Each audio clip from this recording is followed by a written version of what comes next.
Okay, so let's not confuse budget deficits with the national debt. A budget deficit is our shortfall each year, the discrepancy between spending and our tax receipts. So, as an example, let's say the U.S. government's going to spend $6 trillion this year, but only takes in 5.5 trillion in tax receipts. That's a $500 billion deficit.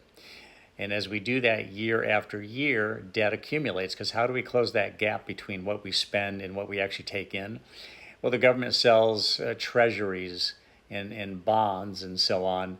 And the biggest buyers of U.S. debt are three big nations: Japan, China, and Great Britain. There's others who buy U.S. debt, but those are the big three who buy most of our debt, and they expect to be paid back. So that's money we owe. So over the years, with all the budget deficits that we've had, the U.S. economy, the United States, has now run up just shy of $35 trillion in debt.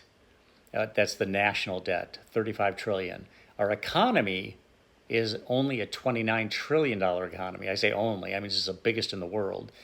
But it's less than we actually owe in debt. Now, you can pay off $35 trillion with a $29 trillion economy over time.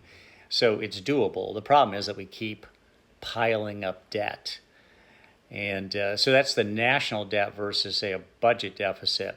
Now, the problem is that because our debt is so high, we are now, for every dollar in taxes taken in, about 39 cents of that dollar goes to servicing the debt.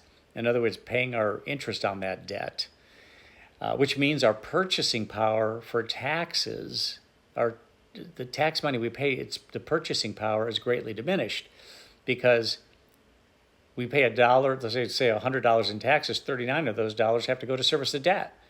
So the debt is big and it's hurting us, but it's not insurmountable.